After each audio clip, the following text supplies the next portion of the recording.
Understanding the legal side of things when buying property. Buying a property is an exciting milestone, but it also comes with a complex legal process. Understanding the steps involved can help you navigate the journey of confidence and avoid potential pitfalls. So here I'll break down the legal aspects of buying a home to give you a clearer picture of what to expect. The first step is to appoint a solicitor or licensed conveyancer. These legal professionals handle the paperwork and ensure the property purchase complies with all the legal requirements. Their role includes conducting property searches, drafting and reviewing contracts, liaising with the seller's solicitor, and facilitating the transfer of ownership. So what are searches? Now, property searches are essential to uncover any issues that could affect the purchase. The three common searches are local authority search. These check for planning permissions, building regulations and nearby developments. Environmental search. This one assesses flood risks, contamination and other environmental factors. And then finally, water and drainage search. This ensures the property is connected to the mains water and drainage. These searches provide crucial information that may influence your decision to proceed. Next, inquiries. Now, inquiries are raised by the solicitors as part of the conveyancing process. Your solicitor will raise inquiries with the seller's solicitor. These inquiries will address any concerns or clarify any details about the property.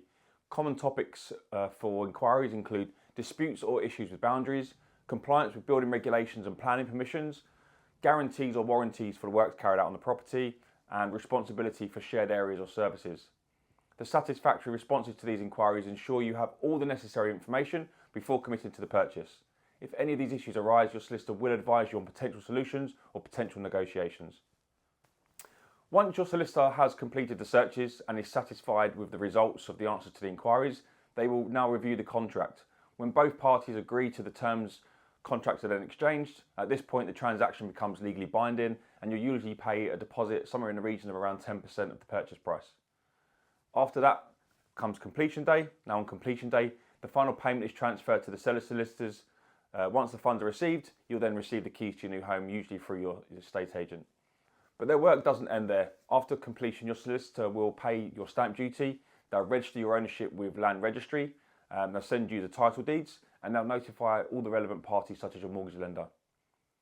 So that's the legal process in a nutshell for you. It's important to remain patient and to have proactive communication with your solicitor and your estate agent. But don't hesitate to ask your solicitor for clarification if you're unsure about any of the terminology they use. While the legal side of the property buying can seem daunting, having the right professional support and understanding the process can make it much smoother. Now, if you're planning to sell or buy a property in Ruislip Pinner or the surrounding areas and want to speak to an experienced professional, I'd love to hear from you. You can contact me on the details below or WhatsApp 7 days a week.